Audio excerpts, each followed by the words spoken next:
ఈ వారం మన పాఠం రహస్యాల గుట్టురట్టు. ఇది మన పాఠం. అవసరమైన పాఠం, ఆలోచింపవలసిన పాఠం. చిన్నపిల్లలు, పెద్దవారు అందరూ కూడా నేర్చుకోవలసిన పాఠం.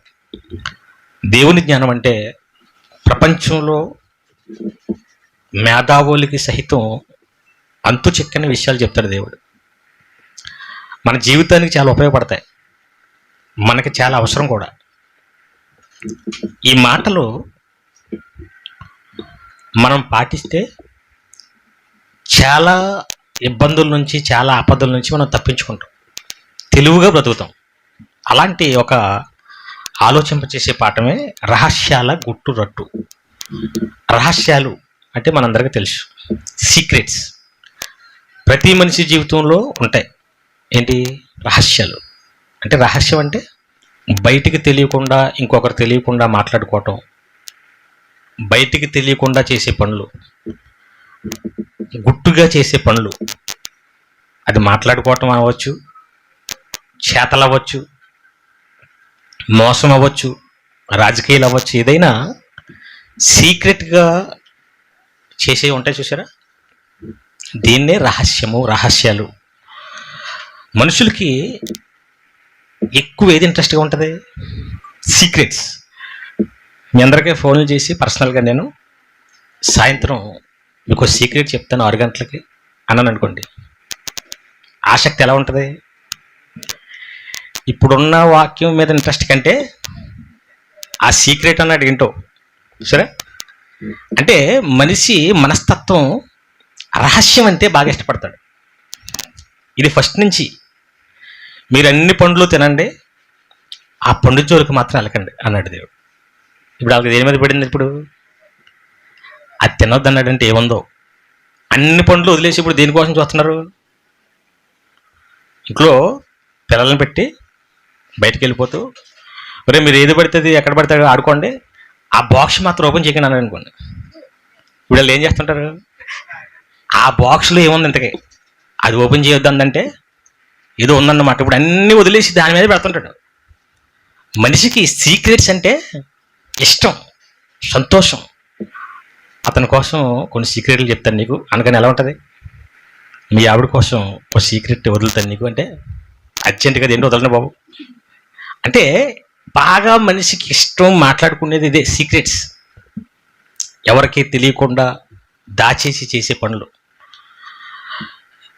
ఈ సీక్రెట్స్ గుట్టిప్పుతున్నాను అంటాను. ఇప్పుడు సీక్రెట్ అంటేనే రహస్యం. ఈ గుట్టుగా చేస్తుంటారు. ఇప్పుడు నేను ఏం చెప్తున్నాను? ఆ సీక్రెట్సే గుట్టిప్పుతుంటాను. ఇప్పుడు గుట్టు రొట్టె అంటే మొత్తం గుట్టు రొట్టె చేసాడంటారు కదా. రొట్టె అంటే తినే రొట్టు కాదు, అంటే రచ్చ చేసాడని, బయట పెట్టేసాడని. ఏవైతే సీక్రెట్స్ అని మనం సీక్రెట్గా చేస్తుంటామో ఆ సీక్రెట్స్ యొక్క భోగోతం, వాటి యొక్క బట్టబయలు చేస్తున్నాను ఈ పాఠం ద్వారా. చాలా జాగ్రత్తగా వినాలి. మనిషి జీవితంలో సీక్రెట్స్ ఉంటాయి. భర్తకు తెలియకుండా భార్యకి ఉంటాయి రహస్యాలు, భార్యకి తెలియకుండా భర్తకు ఉంటాయి, తల్లిదండ్రులు తెలియకుండా పిల్లలకు ఉంటాయి, పిల్లలకు తెలియకుండా తల్లిదండ్రులకు ఉంటాయి. రాజకీయ నాయకుల్లో ఉంటాయి సీక్రెట్స్, రహస్య మంతనాలు అంటారు చూసారా, సీక్రెట్ ఒప్పందాలు. అంటే బహిరంగంగా అందరికీ తెలియకుండా చేసే పనులు. ఈ సీక్రెట్స్ కోసం బైబిల్లో దేవుడు ఏం రాయించాడు, ఏం చెప్పాడు, ఇది ఈ పాఠంలో మనం తెలుసుకోబోతున్నాం. రహస్యాలు, వాటి గుట్టురట్టు. ముందు రహస్యాలు, వాటి గుట్టు ఏంటో బయట పెట్టే ముందు దేవుడు మాటల కోసం ఒక అవగాహన రావాలి మనకి. దేవుడు లేదా దేవుని మాట అనగానే అది శాసనం. శాసనం అంటే నా మాటే శాసనం అన్నారు కదా, డైలాగ్ ఇది, బాహుబలిలో డైలాగ్. నా మాటే అంటే అర్థం ఏంటి? ఇంకా ఆవిడ ఏం చెప్పిందో ఇంకదే జరుగుతుంది, ఎవడు దాన్ని తిరిగి చెప్పటానికి లేదు, మార్చడానికి లేదని. మనుషులు చెప్పినవి జరుగుతాయో జరగవో తెలియదు, కానీ దేవుడు ఒకటి చెప్పాడంటే అది శాసనం. అంటే ఇంకా అది చెప్పాడంటే ఏమవుతుంది? 100% జరిగి తీరుతుంది. ఇంకా జరిగి తీరాలి. నువ్వు నమ్మినా నమ్మకపోయినా, ఒప్పుకున్నా ఒప్పుకోకపోయినా, దేవుడు ఒకటి చెప్పాడంటే దాన్ని తీర్మానం అంటారు.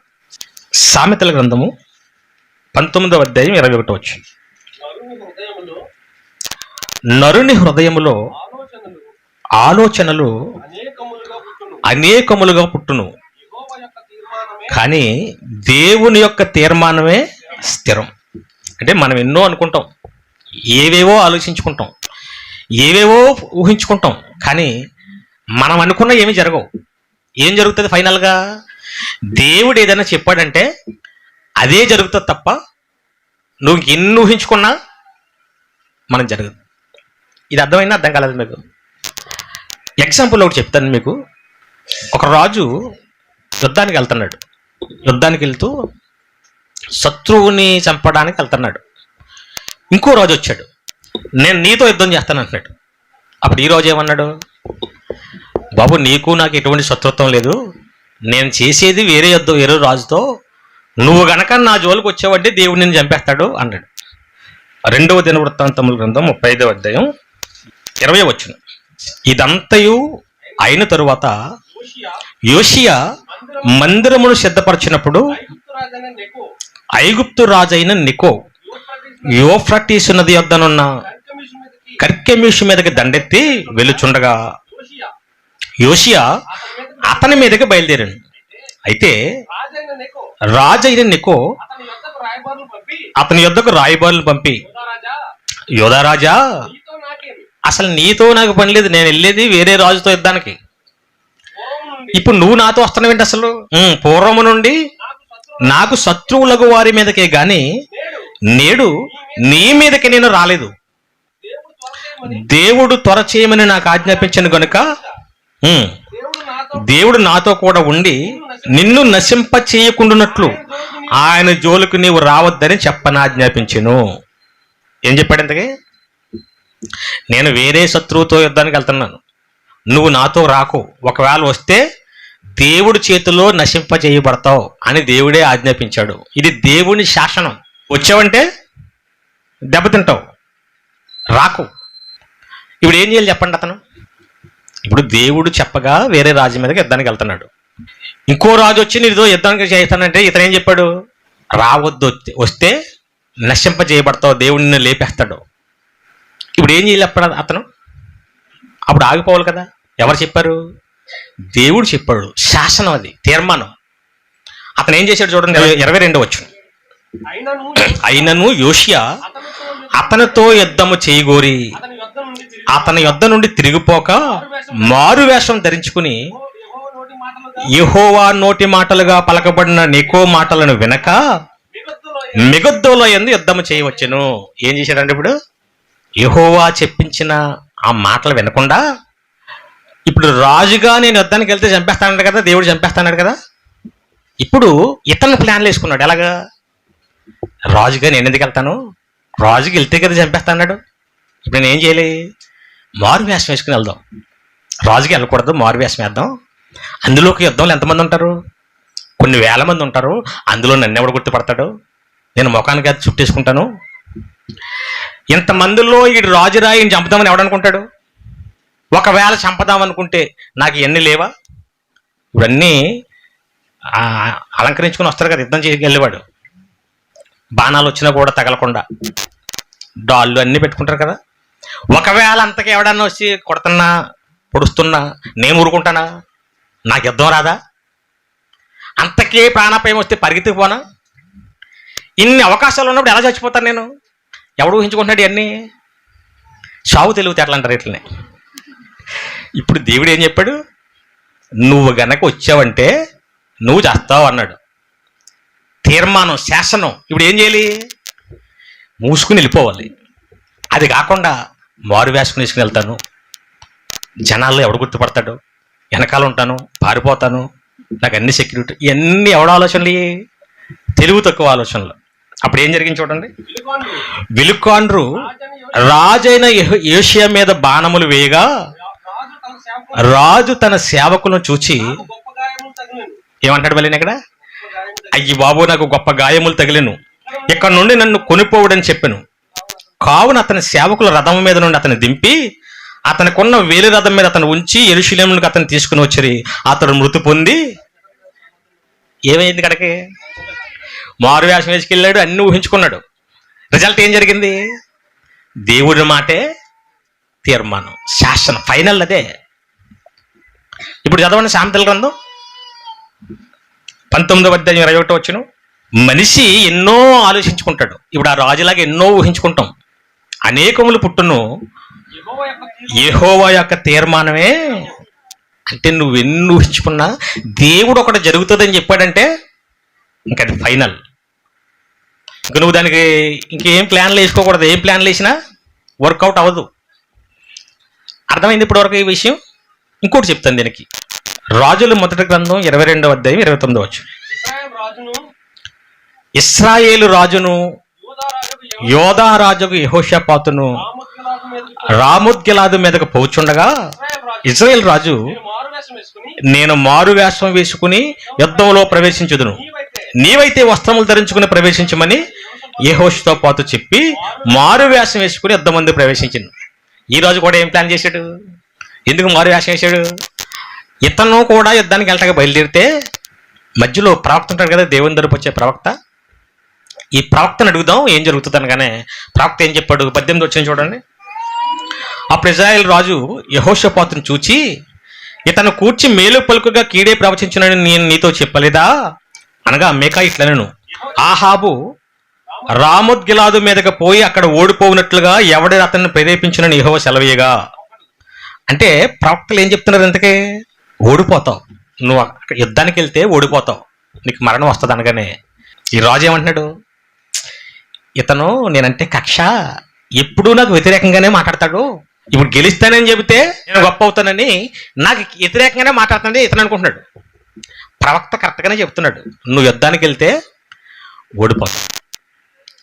ఇప్పుడు ఇతనేం ఆలోచించుకుంటున్నాడు? ఆ యుద్ధానికి ఆ రాజు ఆహాబ్ అనే రాజు వెళ్తే ఓడిపోతాడనేది దేవుని తీర్మానం, శాసనం, ఫైనల్. ఇతనేం ఆలోచించుకుంటున్నాడు? ఇప్పుడు వెళ్ళేది నేను ఒక్కనే కాదు, 2 రాజులు కలిసి వెళ్తున్నాం. ఒక రాజు మీదకి 2 రాజులు యుద్ధానికి వెళ్తే ఎవరికి ఎక్కువ బలం? ఇప్పుడు ఒకటి మీదకి 2 వెళ్తున్నారు అనుకోండి, ఏమనుకుంటాడు? మేమిద్దరం ఉన్నాం కదా, అది ఒకడే, నేమెందుకు ఓడిపోతాం అసలు, నేను కాలెట్టుకుంటాడు, చెయ్యట్టుకుంటాడు, ఇది ఉంటుంది కదా. ఇప్పుడు ఈడేమనుకుంటాడు? ఇంతకీ మేము వెళ్తుంది ఇద్దరం, ఎందుకు ఓడిపోతాం?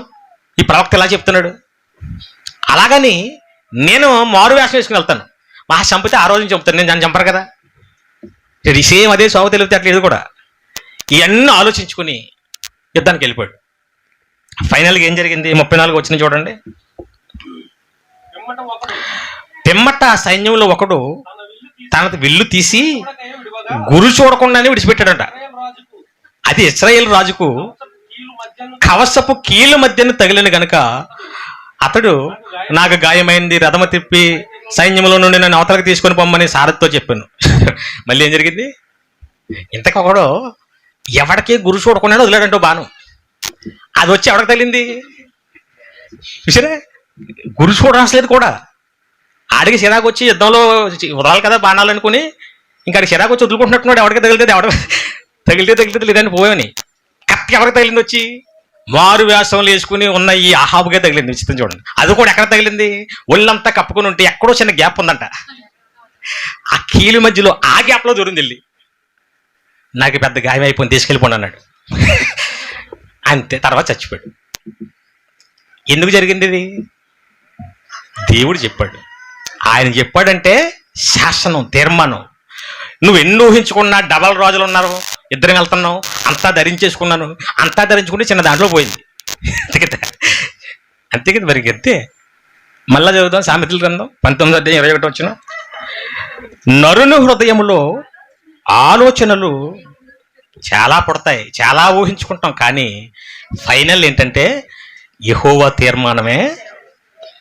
ఇక్కడ వరకు క్లారిటీ వచ్చిందా పాఠం? ఏమర్థమైంది మనకి? మనం ఎన్నెన్నో అనుకుంటాం, పలానా విషయం దేవుడు కన్ఫర్మ్ చేసాడంటే మాత్రం నువ్వు ఎన్ని అనుకున్నా ఏం జరగో ఫెయిల్డే. అర్థమైంది ఇది? ఇప్పుడు ఇదే యెహోవా దేవుడు ఒక తీర్మానం చేశాడు, ఒక శాసనం. అది ఆయన చెప్పాడంటే ఇంక 100% అది జరుగుతుంది. నువ్వు ఎన్ని అనుకున్నా ఏంటి ఆ తీర్మానం? లూకా సువార్త 12:2. మరుగైన దేదియు బయలుపరచబడకపోదు. రహస్యమైనది ఏదియు తెలియబడకపోదు. ఎవరి శాసనం ఇది? దేవుని శాసనం, తీర్మానం. ఏం చెప్పేశాడు ఆయన? ఏ రహస్యమైనా తెలిసిపోతుంది. ఏది మరుగు చేసినా నువ్వు బయటపడిపోతుంది. మరుగంటే మరుగుదొడ్లు అంటే చూసారా, బాత్రూమ్స్. మరుగంటే బయట వాళ్ళు కనపడకుండా చాటుగా చేసేది. స్నానాలు వెట్టన్లు అనేది ఏం చేస్తుంటాం మనం? మరుగు అంటే సీక్రెట్ ప్లేస్. ఇప్పుడు మనిషి జీవితంలో ఏ రహస్యమైనా, ఏ సీక్రెట్ అయినా ఏమైపోద్ది? తెలిసిపోతుంది, ఓపెన్ అయిపోతుంది. ఎవరు చెప్పారు ఇది? దేవుడే చెప్పేశాడు, యేసుక్రీస్తు చెప్పేశాడు. ఇప్పుడు మనం వాళ్ళు సీక్రెట్లు నడిపిస్తాం కదా, ఎవరికి తెలియకుండా చేసేద్దాం, ఎవరికి తెలియకుండా నడిపిద్దాం, ఎవరికి తెలియ ఏమవుతాయి? బయట ఎలా పడుతుంది? నేను బోల్డ్ ప్లాన్లు వేసాను, సీక్రెట్ లాక్ వేసాను, నా మెసేజ్లు ఎవడో చూడకుండా సీక్రెట్ లాక్ వేసాను. ఆ లాక్ నాకు తప్ప, నా వేలు పెడితే తప్ప, నా ముఖం చూపిస్తే తప్ప. ఇది నీ ప్లాన్లో, నీ ఆలోచనలో. డిలీట్ చేసేసాను. డిలీట్ చేస్తే ఎలా కనిపెడతారు? ఓ మనకు వచ్చేస్తుంటుంది బోల్డ్ డిలీట్, అన్నీ వెంటనే డిలీట్ చేస్తుంటాను నేను. డిలీట్ చేస్తే ఎలా కనిపెడతారు? లాజిక్స్ మనకి. దేవుడు ఏం చెప్పాడు ఇక్కడ? నువ్వు డిలీట్ చేసినా, సీక్రెట్ లాక్ పెట్టినా, సీక్రెట్ లాక్ అంటే రహస్య తాళం అని తెలుగులో దాన్ని ఏమంటారు? రహస్య తాళం. నువ్వేం చేద్దాం అనుకున్నా, నువ్వు రహస్యంగా ఏమి నడిపించినా ఏమైపోద్ది? ఎవరు చెప్పారు ఇది? ఆయన మాటే. అలా కాకుండా నేను నా టాలెంట్ వేరు, నేను బోల్డ్ చేసిన ఇప్పుడు వరకు ఏం బయటపడలేదు అని ఆ రాజులాగా ఆలోచించావనుకో, ఏమవుతావు? నీ ఆలోచనలు అనేకలు ఉంటాయి, నువ్వు బోల్డ్ అనుకుంటావు, కానీ ఫైనల్ ఏంటి? కొన్ని మనం చేసేవి ఎవరికి తెలియవు అనుకుంటాం. అసలు ఎవరికి తెలియలేదు, భలే తెలివిగా తప్పించాను నేను, నా అంత తెలివైనడు ఇలాంటి వాటిలో నా తర్వాతే. తెలియదని నువ్వు అనుకుంటున్నావు. ఇంతకీ అది తెలిసిన వాళ్ళు చాలామంది ఉంటారు, నీ దగ్గర చెప్పట్లేదు అంతే. సమయం వచ్చినప్పుడు చెప్తారు, అప్పుడు చెప్తే అసహ్యంగా ఉంటుంది. నీ ముందే తిరుగుతుంటారు, నీతోనే నిన్నే చూస్తుంటారు, కానీ చెప్పరు. అన్నీ తెలిసి నీ కోసం. నువ్వేమనుకుంటావు? ఏమంటారు? పిల్లి లేదంటారు కదా, పాలు తాగే పిల్లికి ఆ పాలు తప్ప ఇంకేం కనపడవు దానికి. అప్పుడు ఏమనుకుంటుంది? అందులోకి ఇక్కడ చీకటి కొంది, ఎవడు కనపడతాడు? అది అంతగా వెలుగులోనే తాగుతుంది, కళ్ళు మూసుకుని తాగేస్తుంది కదా. మనం చేసేవి ఎలాంటి సీక్రెట్స్ అయినా బయటపడక, అందులోకి ఈ టెక్నాలజీ ఇప్పుడు ఫోన్ వాడిందంతా బయటపడిపోతుంటారు తెలుసా. మాట్లాడేవి కాల్ రికార్డింగ్స్, కాల్ రికార్డింగ్సే కదా, అవతలవాడు చేయలేదు కదా, నేను చేసి ఈ చెత్త అంతా మనం అనుకుంటాం. కానీ మనది శాటిలైట్, మనం మాట్లాడుకున్నది అది ఎక్కడ ఉంటుంది? శాటిలైట్కి వెళ్తుంది. ఇదంతా రికార్డెడ్. ఏదన్నా కేసు వచ్చిందనుకోండి, ఆ కాల్ లిస్ట్ బయటకు తీయమంటాడు. నువ్వు ఎవరితో ఎప్పుడు ఎలా మాట్లాడావు అంతా కూడా పిన్ టు పిన్ ఉంటుంది. చాలా రోజుల నుంచి మాట్లాడిందంతా ఉంటుంది. నువ్వు ఎవరితో చాట్ చేసావు అంతా ఉంటుంది. నీ ఫొటోస్ నువ్వు ఎవరికి పెట్టావు, ఎవరికి నీకు పెట్టారు, అన్నీ వస్తాయి. నువ్వు లాక్లు వేసుకున్నావు, చాలా పెద్ద పెద్ద లాక్లు వేసాను, నాకు తప్ప పాము మిల్క్లాగా పెట్టినది ఇది ఉంటుంది కదా, ఏముంటుందండి ఆ పేరు? Pattern lock. అది ఆ బోల్డ్ మిల్క్లు వేసినది, నాకు తప్ప మిల్క్ ఎవరికి రాదు. నువ్వు పైన లాక్ వేసావు. ఫోన్ హ్యాకింగ్స్ వస్తాయి. జస్ట్ ఒకసారి ఫోన్ ఇవ్వండి అని తీసుకుని ఒక కోడ్ నొక్కారనుకోండి, నువ్వు ఎవరితో చాటింగ్ చేస్తున్నావు అన్నీ ఎవరికి వెళ్తాయి? ఇప్పుడు మీ ఫోన్ తీసుకుని నేను ఒక కోడ్ నొక్కాననుకో, మీరు ఎవరితో ఎప్పుడు చాట్ చేస్తున్నారో నాకు టింగ్ టింగ్ మనకు వస్తుంటుంది. మీరేమనుకుంటారు? మెసేజ్ చేసినంటే డిలీట్ చేశాను, పైనేమో పెద్ద లాక్ వేసాను, వాట్సాప్ లాక్ వేసాను, మళ్ళీ స్క్రీన్ లాక్ వేసాను, ఇవన్నీ చేశాను, ఇంకెవరికి తెలుస్తుంది అని నువ్వు అనుకుంటావు. బకరా, నువ్వు చేసిన వెంటనే వెళ్ళిపోతుంది. ఎంతగా ఆ విషయం నీకు తెలియదు. నువ్వు చేసిన వెంటనే యూట్యూబ్ కొడితే ఎన్ని వస్తాయి. లేదు ఆడెవడికి వెళ్ళట్లేదు, నీకే మామూలుగా వెళ్తుంది, నువ్వే డిలీట్ చేసుకుంటున్నావు. ఇచ్చేస్తా ఫోన్, చూసుకోండి నా ఫోన్లో ఎవరైనా ఏం లేదు, చూడండి పోరాడుతుంటాం. ఏమనుకుంటున్నావు? ఊరికనే చూసుకో, ఫోన్ చూసుకో. అప్పుడు మళ్ళీ యూట్యూబ్ ఓన్ చేసి డిలీట్ చేసిన చాట్ అంతా బయటకు రప్పించడం వల్ల అని ఒకటెట్టాడు వీడియో.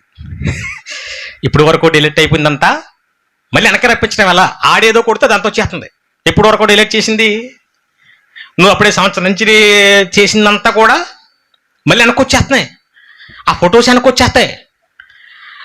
ఇదంతా నువ్వేదో ఊహించుకుని నువ్వేదో అనుకుంటున్నావు, కానీ దేవుడు ఏం చెప్పేశాడు? మళ్ళీ సామెతల గ్రంథమే రావాలి మనకి. నరుని ఆలోచనలు ఎన్నో ఉంటాయి, కానీ ఫైనల్ ఏంటి? దేవుడు చెప్పిందే జరుగుతుంది. ఏం చెప్పాడు దేవుడు? రహస్యమైనది ఏది దాగదు, ఏదైనా సరే బయట పడాల్సిందే. మార్కు సువార్త 4:22 వచ్చు.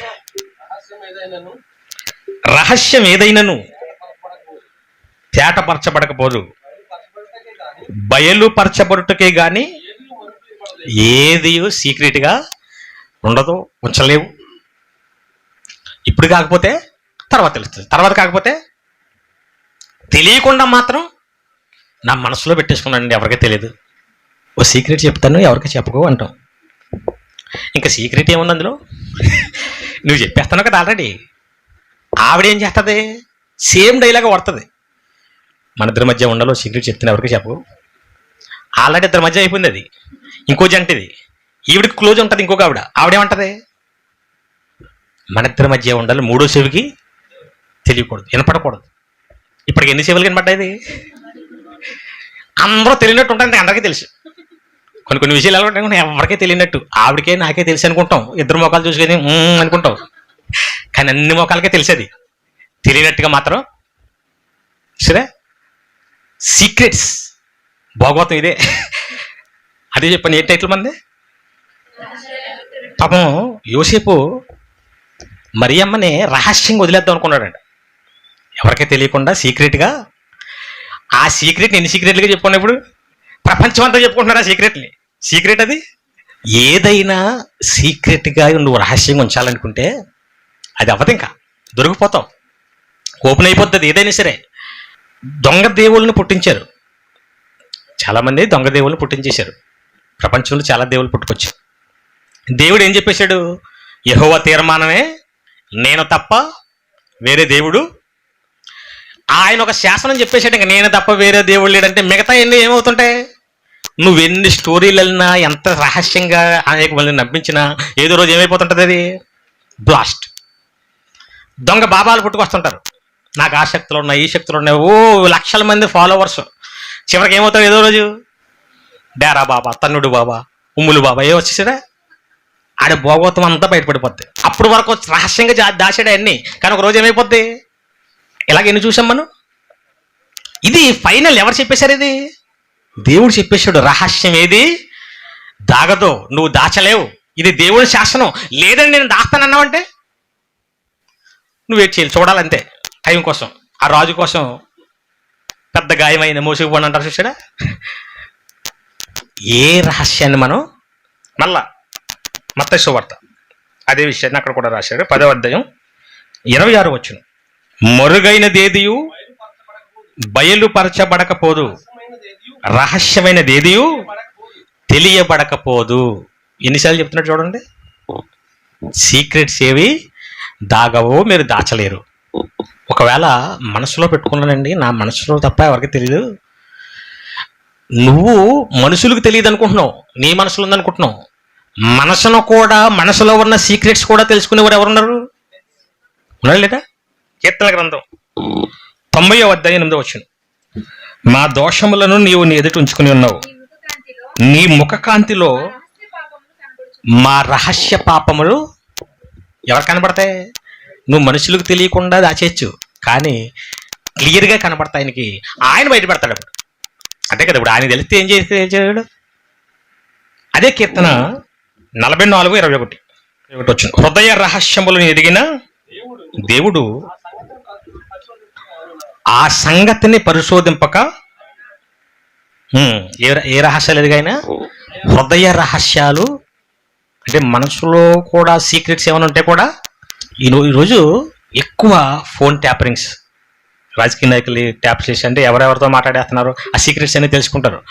హ్యాక్ చేయటం, ఇవన్నీ టెక్నాలజీ డెవలప్ అయిన తర్వాత అందరికీ తెలిసిపోతున్నాయి. అందరి గుట్టు అందరికీ తెలిసిపోతుంది. ఇక దొంగతనాలు ఇంతకుముందు చీకట్లో చేసేవారు, ఇప్పుడు అన్ని సీసీ కెమెరాలు. ఏం సీక్రెట్గా నువ్వు చేద్దామనుకున్నా బయటపడిపోతుంది అది. ఆడవాళ్ళు ఎక్కువ దొంగతనాలు చేస్తుంటారు, మనం మగవాళ్ళు అనుకుంటాం కానీ ఎక్కువ దొంగతనాలు ఎవరు చేస్తారనుకుంటున్నారు? మగవాళ్ళు పెద్ద పెద్ద బ్యాంకులకి వేస్తుంటారు కన్నం, ఆడవాళ్ళు నగల షాపులు, చీరల షాపులు, ఫ్యాన్సీ స్టోర్లు. టక్కుమని తీసుకుని లోపల తీసుకుని ఎవడు అడుగుతాడు? ఇంకా అమ్మా నీ బట్టలు ఏం పెట్టుకుని అడుగుతాడా? పెడేళ్ళు కొడుతుంది మళ్ళీ. వాళ్ళు ఏమనుకుంటారు? ఆడ అలాగే వెళ్ళిపోయాడు, ఇక్కడ ఎవరో కనపట్టలేదు, తీసేసుకుని లోపల పెట్టేసుకుందాం, ఏమి అన్నట్టు ఉందాం. ఇది ఎవరు ఆలోచనలు? నరుని ఆలోచనలు బోల్డ్ అనుకుంటావు నువ్వు, కానీ ఫైనల్ ఏం జరుగుతుంది? దొరికిపోతావు. ఒకసారి ఒక వీడియో చూపిస్తాను చూడండి. కనిపించే 3 సింహాలు చట్టానికి, న్యాయానికి, ధర్మానికి ప్రతిరూపాలైతే కనిపించని ఆ 4వ సింహమేరా ఈ దొంగ. దొంగ దొంగ ఓ పిల్ల, దొంగ కాదది, పోలీస్ అనాలి అని అనుకుంటుర్రేమో. ముచ్చట పోలీసుదే కానీ చేసిన పని దొంగది, అందుకే గట్లన్నాం. మరిగా కాకి వారి చోర కళా ప్రావీణ్యాన్ని చూద్దామా? ఇడువే ఎడిటర్ అన్న, ఈడియో ఇడువో. కాకి కాక ఆలస్యం ఎందుకే, ఇక సూపియి నీ చోర కళా ప్రావీణ్యాన్ని మన జోర్దార్ ప్రేక్షకులకు.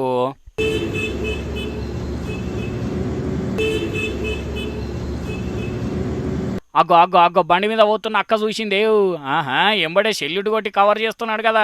చూసుకో మోతేవరి, పోలీసు వై ఉండి దొంగ కథలు పడితే గిట్నే ఉంటది మరి. చాలా ఆడికే చల్లబడ్డావు, పోలీసుకి ఎన్ని పుక్కిట్లు వచ్చినా చాలా ఇగత్తి. ఏ చెయ్యి పెట్టి ఉత్తగా నిల్చుంటే అనుమానం రాదా చూసేటోళ్లకు? చెయ్యి లేపి ట్రాఫిక్ కంట్రోల్ చేస్తున్నాడు చెయ్యి అన్ని చెప్తారా? పోలీసు వై ఉండి దొంగతనం ఎట్లా చేస్తారో తెలియదా? ఇంటరాగేషన్లో తెలియలే దొంగలను అడిగినప్పుడు? అది తీసిండు మళ్ళా. ఒరి అవ్వ ఇది ఎక్కడి కథరో, బండైన వస్తున్నాడు, పో పో కాకా నడువు, ఆయనతో దొంగ దొంగ అని మొత్తుకోగల. ఆడికి చూసుకున్నాడు పోలీసు ఎత్తుకపోతున్నట్టు, కానీ పోలీస్ అయ్యేపటికి ఏమని లేకున్నాడు పాపం.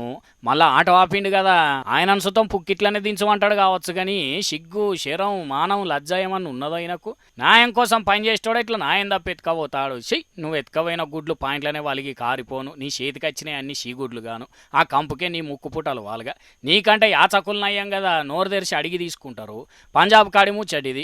మరి మోతవారి పేరేందో గాని ఆన్నే ఉండేవాళ్ళు వీడియో తీస్తాంటే సుతం ఏర్పాటు చేయలే పెద్ద మనిషి. ఆయనతో ఆ వీడియో ఇంటర్నెట్లో పెడితే పెద్ద పోలీసులకు ఎరికై సస్పెండ్ చేసినరట. కానీ మనకన్నే అనుకున్నాం అంతట గిట్లనే ఉంటారు అయితే పోలీసులు. బల్ల కింద చేతులు పెట్టుడే కాదు, బండ్ల మీద చేతులు వేసుడు సుతం అలవాటే ఉంటుంది అయితే చాలా మందికి. కానీ ఇసొంటోళ్ళు చేయంగా పాపం సిన్సియర్గా పనిచేసేటోళ్లకు నామార్ద రాబట్టే చెయ్యి.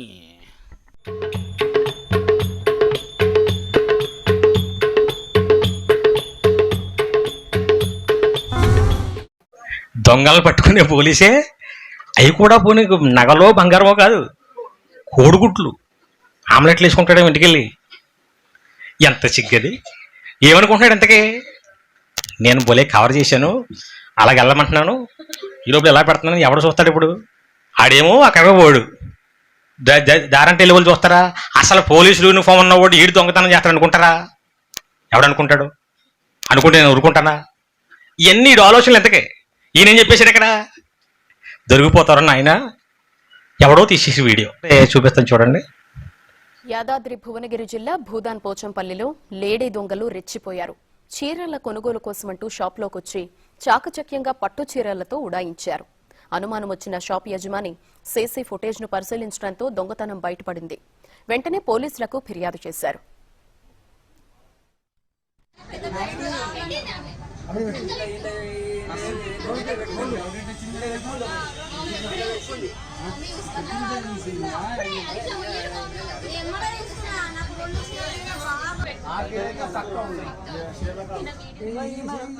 సీసీ ఫుటేజ్ ఆధారంగా దర్యాప్తు చేపట్టిన పోలీసులు మరో షాపులో దొంగతనానికి యత్నిస్తుండగా 3 మహిళలతో పాటు ఓ యువకుడిని అరెస్ట్ చేశారు. నిందితులు జనగాం జిల్లా దుబ్బతండాకు చెందినవారుగా గుర్తించారు. ఆ షాపుడు ఇంకో చీర తెమ్మన్నా లోపలికి వెళ్ళి ఎత్తుకుంటున్నాడు, ఇంకొక ఆవిడేమో అది ఎత్తుకుంటున్నాడు, ఇంకోటి ఆడేమో డబ్బులు ఎత్తుకుంటున్నాడు. ఎవడు చూస్తాడు ఇప్పుడు? పక్కన ఇవిడ ఉంది, అందులోకి నేను డైరెక్ట్గా తీస్తున్నానా? 2 సెకండ్లలో సర్దేశాను. ఈ 2 సెకండ్లు ఎవడు చూసేస్తాడు? ఇవన్నీ ఎవరు ఆలోచనలు? ఆయన ఏం చెప్పాడు? బాబు రహస్యం ఏదైనా కరెక్ట్గా సీసీ కెమెరా ఉన్న విషయం తెలుసుకోలేదు ఆవిడ. షాప్లో ఎవడ పెడతాలనుకుందేమో. అంటే మనుషులు ఎన్నో అనుకుంటారు, దేవుడు చెప్పిందే ఫైనల్. ఒక ఆవిడ నల్లపూసల తాడు కొనుక్కుందంట, మంచి ఖరీదు, చేయించుకుంది. పక్క పక్కింటి ఆవిడకి కొండ పడింది. రోజు చూస్తుంది, ఈవిడ చేయించుకోలేదు, కానీ అది చూసి ఊరుకోలేకపోతుంది. ఇప్పుడు ఆలోచించింది, ఆలోచనలు అనేకం కదా, ఎలా దొంగతనం చేయాలి. అప్పుడు ఏం చేసిందంటే కటింగ్ ఏం చేసుకుంది, జుట్టు అంతా తీయించేసుకుని కటింగ్ ఏం చేసుకుని టీ షర్ట్ జీన్ ప్యాంట్ వేసుకుంది, ముఖం అంతా మసి పూసేసుకుంది, ముఖానికి క్లాత్ కట్టేసింది, కత్తి పట్టుకుని వెళ్ళింది, పేక మీద ఎత్తింది అట్టుకెళ్ళి.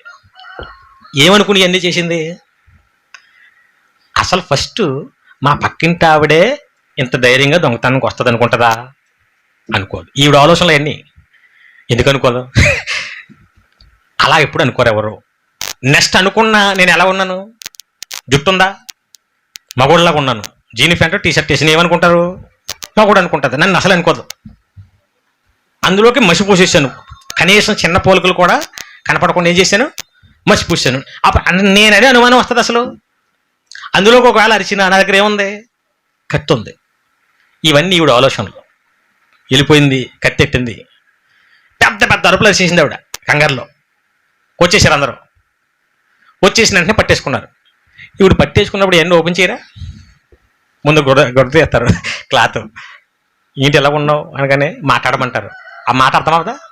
ఇప్పుడు ఏమైనా మిమిక్రీ చేస్తుందా ప్రతి అక్కకు అని? ఏం చేయలేదు. ఇంకా ఈవిడ ఆలోచించిందా? ఈవిడకు అనుకూలమైన ఆలోచించుకుంది తప్ప ఈవిడ అరిచేస్తే పరిస్థితి ఏంటి, అందరూ వచ్చేసి పట్టేసుకుంటే పరిస్థితి ఏంటి, ఈ ఆలోచించినంతకే ఈవిడకు అనుకూలంగా వాళ్ళు ఆలోచించుకుంటుంది. ఎప్పుడు కూడా మనం అనుకున్నట్టు దొరికేసింది, కడక చెట్టుకి కట్టేశారు, కరెంట్ స్తంభాన్ని కట్టేశారు, పోలీసులకు ఫోన్ చేశారు, విషయం తెలిసిపోయింది ఈవిడని. ఓరి నాయన ఇంటి పక్కన నుండి ఎంత పని చేసిందని నేను ఎంత జరుగుతుందని ఊహిస్తే చేస్తుందా? జరుగుతుందో జరగదా? చివరికి ఫైనల్ అదే. మనిషి ఎన్నో అనుకుంటాడు. ఒక ఆవిడ ఉంది, 1000 అబద్ధాలు పెళ్లి చేసేద్దాం అంటాడు. 1000 అబద్ధం కాదు, ఒకే అబద్ధం అంటది ఒక ఆవిడ. దొరికిపోయింది. ఏం అబద్ధం? ఆవిడకి ఆల్రెడీ పెళ్ళి అయిపోయింది, పిల్లలు ఉన్నారు, పిల్లలకు కూడా పెళ్ళి అయిపోయింది, భర్త వదిలేసాడు, 54 సంవత్సరాలు అంట. ఇంకొక అబ్బాయికి పెళ్లి సంబంధాలు చూస్తున్నారు. అంటే మహా అయితే 30 సంవత్సరాలు 31 సంవత్సరాలు ఉద్యోగం ఉంది, అబ్బాయికి పెళ్లి సంబంధాలు ఉంటాయి. ఇప్పుడు ఈవిడ ఏం చేసిందంటే ఫుల్గా మేకప్ వేసి 30 సంవత్సరాలని వయసు చెప్పి ఆధార్ కార్డులో కూడా 30 సంవత్సరాలుగా మప్పించి ఈవిడ పెళ్లి సంబంధంకి వెళ్ళింది. చూడండి ఈ చిత్రం. మేకప్కి పాపం మోసపడతాను. ఏం జరిగిందో చూడండి. తమిళనాడు తిరువల్లూరు జిల్లా పుదుప్పేటకు చెందిన ఇంద్రాణి కుమారుడు ప్రైవేట్ కంపెనీలో మేనేజర్ గా పనిచేస్తున్నాడు. అయితే భార్యతో విభేదాలొచ్చి విడాకులు తీసుకున్నాడు. కొడుక్కి ఎలాగైనా సరే మళ్లీ పెళ్లి చేయాలి అని ఆరాటపడుతోంది ఆ తల్లి. 6 ఏళ్లుగా పెళ్లి కూతురు కోసం వెతుకుతోంది. మ్యాట్రిమోనీ ద్వారా శరణ్య అనే మహిళ అదే సమయంలో పరిచయమైంది. అయితే ఆమె వయసు 54 ఏళ్లు, కానీ 30 ఏళ్లని చెప్పింది. పెళ్లి చూపులు అనగానే బ్యూటీ పార్లర్కి వెళ్లిపోయి దట్టంగా మేకప్ వేసుకుంది. పెళ్లి చూపులకు ముస్తాబైంది. మేకప్ వెనుక ఉన్న వయసును గుర్తించిన ఇంద్రాణి కొడుకు పెళ్లికి ఓకే చెప్పేశాడు. పెళ్లైన తరువాత కానీ అసలు బండారు ఏంటో బయటపడలేదు. ముందు జాగ్రత్తగా ఆధార్ కార్డులో కూడా వయసు మార్చేసిందట శరణ్య. ఈ మోసం విషయం పోలీస్ స్టేషన్ వరకు వెళ్ళింది. ఆమెకు ఇంతకు ముందే 2 పెళ్లిళ్లు కూడా అయ్యి 2 కూతుర్లుండి వాళ్లకు కూడా పెళ్లిళ్లు చేసిందట మహాతల్లి. ప్రస్తుతం కటకటా లెక్క పెడుతోంది.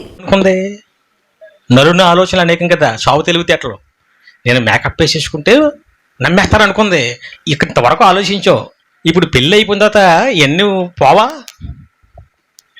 మేకప్ ఇంకా 24 అవర్స్ వేసుకుంటుందా? పోనీ 24 అవర్స్ నువ్వు వేసుకున్నావంటే ఆడు చూడ్డా, దొరికిపోదా? ఆ ముసలింటికలు కూడా వచ్చాయి, తలంతా ఎండిపోయింది, ఒళ్ళంతా ముడతలాడిపోయింది. అంటే మోసం చెయ్యాలని అక్కడ వరకు జరిగిన దానికే ఆలోచిస్తున్నారు తప్ప దాని తర్వాత తెలిసిపోతే పరిస్థితి ఏంటి ఆలోచించిందా? బైబిల్ ఏం చెప్పింది? రహస్యం ఏది ఓపెన్ అవ్వకపోదు. దేవుడు మాటే తీర్మానం, ఫైనల్ ఇది. అందుకే మనిషి జీవితంలో మనం చేసే తప్పులు ఏంటంటే వాళ్ళకి తెలియకుండా కవర్ చేసాం, వీళ్ళకి తెలియకుండా కవర్ చేసాం, బలి నమ్మించాను, బలి ఒప్పించాను, భలే మోసం చేసేసాను, భలే నొక్కేశాను, భలే తెలివిగా తప్పించుకున్నానని మనం అనుకుంటాం. ఫైనల్ ఏం జరుగుతుంది? రహస్యం ఏదైనా ఓపెన్.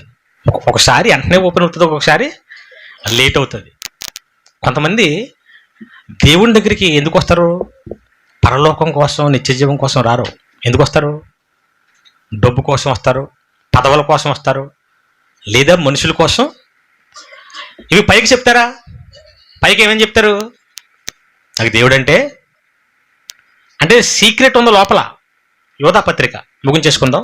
మొదటి అధ్యాయం 4వ వచనం. ఏలయనగా కొందరు రహస్యముగా జ్వరబడి ఉన్నారు. ఎక్కడికి? సంఘంలోకి. రహస్యంగా ఎలా వస్తారు? రహస్యంగా రావటం అంటే లోపల ఒక సీక్రెట్ ఆలోచనతో వస్తారు ఇక్కడికి. అది బయటకు తెలియదు. అందరూ ఏ ఉద్దేశంతో వచ్చారు? భక్తితో, దేవుడి కోసం, వాక్యం కోసం అన్నట్టు వచ్చారు. లోపల ఉంటుంది ఒకటి, అది సీక్రెట్. కొందరు రహస్యముగా జ్వరబడి ఉన్నారు. భక్తి ఉండదు, ఎంతగా భక్తిహీనులై మన దేవుని కృపను కామాతురత్వం అంటే వాళ్ళకి ఏవో కొన్ని కోరికలు ఉన్నాయి, ఆ కోరికలు తీర్చుకోవటానికి వస్తారు. అది సీక్రెట్. పైకి చెప్పరు. పైకి ఏం చెప్తారు? భక్తి. లోపలేంటి ఇంతకీ? డబ్బో, పదవో, లేదంటే నచ్చిన అమ్మాయో నచ్చిన అబ్బాయో ఎవడో ఉంటాడు. వాళ్ళ కోసం వస్తారు, వాటి కోసం వస్తారు. మనం ఏమనుకుంటాం? బా, ఎంత భక్తితో వస్తుంది, ఎంత భక్తితో వస్తున్నాడు, ఎంత భక్తి. ఏదో రోజు ఏమవుతుంది? ఇప్పుడు బోధకులు ఉన్నారు, దొంగ బోధకులు, భక్తి అంటాడు. ఏదో రోజు ఏమవుతాడు? బయటపడిపోతాడు. రహస్యం ఏదైనా బయటపడాల్సిందే. అలా బయటపడే రోజు వచ్చినప్పుడు చాలా దౌర్భాగ్యమైన పరిస్థితికి వెళ్ళిపోతాం. కొంతమంది భర్తకి తెలియకుండా భార్యలు రహస్య కార్యక్రమాలు చేశారనుకోండి. బైబిల్లో మాట ఉంది, భర్తకు పుట్టు రోషము. సామెతల గ్రంథం 6వ అధ్యాయం 34 వచనం. భర్తకు పుట్టు రోషము, చూడండి, మహారౌద్రము. ఏ పదం వాడాడు అక్కడ? రౌద్రము గలది. ప్రతీకారము చేయి కాలమందు అట్టివాడు అసలు కనికరపడాడు. అందుకే మొన్న రీసెంట్గా వీడియో చూశాను. ఆవిడ ఎవరితో అక్రమ సంబంధం పెట్టుకుంది అనుకుంటా, రోడ్డు మీదకి తీసుకొచ్చి నరికేస్తున్నాడు. కాపాడని అరిచింది. కానీ అందరూ ఉన్నారు అక్కడ. పాపం ఎవడెళ్ళినా ఆడి మీద కత్తి నాటు పడిపోద్దేమో, లేదా పెడితే చేయి నరికేస్తాడేమని వెళ్దామనుకుని వెళ్ళకపోతున్నారు. పాపం భయపడిపోతున్నారు. భయంకరంగా నరికేశాడండి. అసలు ఆ సినిమాలో చూసారా? ఆడి ముఖం మీద రక్తం పడిపోయింది చివరికి. ఎందుకు వచ్చేసినంత కోపం? ఆడికి నచ్చని పని చేసింది. అంటే ఇలా తెలిసిపోద్దని చేసి ఉంటుందా? ఇప్పుడు చేసినప్పుడు తెలిసిపోద్ది అని తెలిసి ఉంటుందా? ఎలా చేసింది? తెలియకుండా చేద్దాం, బోళ్ళు వ్యవహారాలు ఉన్నాయి, బోళ్ళు ఆలోచనలు ఉన్నాయి, బోళ్ళు తప్పించుకునే ప్రణాళికలు ఉన్నాయి అనుకుంటుంది. కానీ దొరికిపోయింది. ఎవరైనా అంతే. కొంతమంది చంపుతారు, కొంతమంది చంపరు, కొంతమంది గొడవలు పెట్టుకుని వదిలేస్తుంటారు, కొంతమంది రకరకాల వ్యవహారాలు ఉంటాయి. భార్యాభర్తల విషయమే కాదు, డబ్బుల విషయం కానివ్వండి, దొంగతనం, ఏదైనా సరే దొరకకుండా మాత్రం ఉండడం, తెలియకుండా మాత్రం మనం అనుకుంటాం ఏమని, నాకు తెలివి ఉంది, నాకు బ్రెయిన్ ఉంది, ఎలాగ ఇరుక్కుపోతాను, ఎలాగ అవకాశం చెప్పండి, ఇందులో ఎలాగ పట్టుకుంటారో చెప్పండి అని మనం అనుకుంటాం. నువ్వు ఎన్ననుకున్నా బయటపడకుండా, నువ్వు మసిపూసి మారేడికాయ చేసినా, నువ్వు సర్దేసినా, నీ తెలివంతా ఉపయోగించి నువ్వు నడిపించేసినా, చివరికి జరిగేది ఏంటి? బయటపడకుండా ఈ రహస్యాలన్నీ బయటపడే రోజు ఒకటి ఉంది. చివరిగా రోమిలికి రాసిన పత్రిక 2వ అధ్యాయం 16 వచనం. దేవుడు నా సువార్త ప్రకాశము ద్వారా, యేసుక్రీస్తు ద్వారా మనుషుల రహస్యములను విమర్శించు దినమందు ఏముందంట? రహస్యాలన్నీ తీర్పులోకి వచ్చే అవకాశం ఉంది. అందుకే చివరిగా ఇంకో రెఫరెన్స్ కూడా చూసి ముగించుకుందాం మనందరికీ గుణపాఠంగా. సామెతలు 27:12. బుద్ధిమంతుడు అపాయం వచ్చుట చూచి దాగును. బుద్ధిమంతుడు ఏం చేస్తాడంట? పలానా అపాయం ఉంది, నాకు పలానా చేస్తే పలానా అపాయం అని, అది జరగకుండా, అది అందులో పడకుండా తప్పించుకుంటాడు తెలివిగా. జ్ఞానం లేనివాడు ఏమి ఆలోచించకుండా అందులో పడిపోతాడు, కావాలని పడిపోతాడు. ఇప్పుడు మనం ఎలా ఉండాలి? బుద్ధిమంతుడిగా ఉండాలి. బుద్ధిమంతుడు అంటే ఇదిగో ఇలా, ఇది చేస్తే అపాయం, ఇది చేస్తే ప్రమాదం, దేవుడు చెప్పేశాడు. రహస్యం ఏది? ఇంకా నీకు రహస్యాలు ఏమేమి ఎందుకు చెప్పు? వాళ్ళకి తెలియకుండా, వీళ్ళకి తెలియకుండా, వాళ్ళకి తెలియకుండా నీకు ఎందుకు ఎన్ని తీసుకుని అలికించుకుంటూ అల్లుకుంటూ నువ్వు బతికేసి నువ్వేం నడిపిస్తున్నావు అనుకో, అన్నీ బయటపడతాయి, సర్వనాశనం అయిపోతాం. అందుకే యేసుక్రీస్తు వారి జీవితంలో చూసారా, ఆయన జీవితంలో ఏమైనా సీక్రెట్స్ ఉన్నాయా? ఓపెన్ అయినా ఆయన కోసం అందరికీ తెలుసు, అంత బట్టబయలుగా ఉంటాడు. మన జీవితం కూడా ఎలా ఉండాలి క్రైస్తవుడిగా? ఓపెన్గా ఉండాలి. సీక్రెట్స్ ఏమి ఉండకూడదు. సీక్రెట్స్ ఒకవేళ నువ్వు మెయింటైన్ చేస్తున్నా ఏమవుతుంది? ఓపెన్ అయిపోద్ది. అందులో డౌట్ లేదు. మీకు ఏమైనా డౌట్ ఉందా? పోనీ డౌట్ ఉంటే మీరు చూస్తారు తర్వాత. ఇది చేశాను, ఇది ఇప్పటి వరకు నాకు తప్ప. అప్పుడే చాలా సంవత్సరాలు అయిపోయింది. ఓ పని చేశాను నేను, నాకు తప్ప ఇంకెవరికే. ఇంకొకరికి తెలుసు, ఆడేమో చచ్చిపోడు. ఇంకెవరికి తెలుస్తుంది? ఇంకొకరికి తెలుసు, ఆడేమి ఎక్కడ లేడు, ఎక్కడికో పోయాడు, అలా తెలుస్తుంది. ఇవన్నీ నీ స్వాభ బుర్రది. దేవుడేం చెప్పాడు? బాబు ఏదైనా అన్నీ తెలుసు. ఒకవేళ నీకు తెలియదేమో, వాళ్ళకి తెలుసని. చాలామందికి తెలుసు, చాలా విషయాలు తెలుసు. మన కోసం మనకే తెలుసని కొన్ని విషయాలు అనుకుంటాం. ఇందాక చెప్పాను చూసారా, మనకు తెలిసిన చాలామందికి. కాబట్టి నువ్వెన్ని నాటకాలు ఆడదామన్నా, ఇంత తెలుగు ఉపయోగిద్దామన్నా, ఎన్ని వేషాలు వేద్దామన్నా అది బయటికి రాక అలా వచ్చి నువ్వు దెబ్బతినే కంటే, ఎందుకంటే దేవుని తీర్మానం ఫైనల్. అది ఒకవేళ తప్పించుకోవాలంటే మరి ఎలాగండి? నేను చాలా రహస్యాలు నడిపించాను, కథలు నడిపించాను, మరి బయటపడిపోతే దెబ్బతింటాను ఇప్పుడు. మరి దేవుడేమో ఫైనల్ అనేసాడు, బయటపడకుండా ఉన్నాడు. మరి ఎలాగ ఇప్పుడు? ఆ శాసనం కూడా, తీర్మానం కూడా తప్పించే అవకాశం ఎవరి దగ్గర ఉంది? దేవుడి దగ్గరే ఉంది. ఇప్పుడు మీరు ఒప్పుకొని క్షమించమని అడిగి ఆయనకి విలువిస్తే అప్పుడు ఆయన ఏం చేస్తుంటాడు? బయటపడకుండా ఆయనే కవర్ చేయాలి. ఆయన తప్ప ఇంకా ఆయన పూజుకోలేదంటే అది బయటపడిపోవాల్సింది. ఇంకా దెబ్బ తినేయాల్సిందే. నువ్వు బయటపడకుండా ఉండాలంటే ఆయన్నే ఆశ్రయించాలి. ఆయన ఇప్పుడు నేను సేవ్ చేస్తాడు. అది కూడా ఎవరిని? ఆయన్ని మనస్ఫూర్తిగా మొదటి స్థానం ఇచ్చి ప్రేమించే వాళ్ళకి మాత్రమే. నువ్వు దేవుడికి పెద్ద లెక్క చేయకుండా, దేవుడి మాట వినకుండా, దేవుడిని పట్టించుకోకుండా ఉంటే నిన్నెందుకు కాపాడతాడు? దేవుని పిల్లల్ని ఆయన ఒకవేళ మీరు ఏమైనా మిస్టేక్స్ చేసి సీక్రెట్స్ మెయింటైన్ చేస్తే బయటపడకుండా ఆయన కాపలా కాస్తుంటాడు, సేవ్ చేస్తుంటాడు, బయటకు రానివ్వడు. అలా కాకుండా నువ్వు దేవుడికి విలువకుండా ఆయన క్షమించమని అడగకుండా ఉంటే అన్నీ బయటపడతాయి. తర్వాత బతుకు బజార్. రహస్యాల పాఠం ఏంటి? అయిందా? గుర్తున్నట్టు అయిందా? కాబట్టి మన దగ్గర ఎలాంటివి ఉండకూడదు. చక్కగా ఉండాలి, అన్నీ మంచిగా ఉండాలి, మంచి జీవితాన్ని జీవించాలి. పిల్లలు కూడా చెప్పండి, దొంగతనాలు చేసేసి భలే కవర్ చేశాను, ఎవరికై తెలియకుండా మా అమ్మనే ఒప్పించేసాను, మా నాన్న ఒప్పించాను, అయ్యి చేసేది. ఏం ఒప్పిద్దామన్నా ఏమవుతుంది? అన్నీ తెలిసిపోతాయి. ముందే చెప్పేస్తే తక్కువ దెబ్బలో. అబద్ధం ఆడి తెలిసిందనుకోండి, అప్పుడు ఎలా ఉంటుంది? తోలు ఒలిసేస్తాను, చీరేస్తాను, ఇవి వస్తాయి ఇప్పుడు. కాబట్టి దేవుడు చెప్పిన మాటే ఫైనల్. దేవుడిని నమ్మే ప్రతి ఒక్కరూ ఇది గమనించండి. నువ్వేవో దాచేద్దామంటే ఏమీ ఆగదు, అన్నీ బయటపడతాయి. తర్వాత ముప్పు వచ్చేద్ది.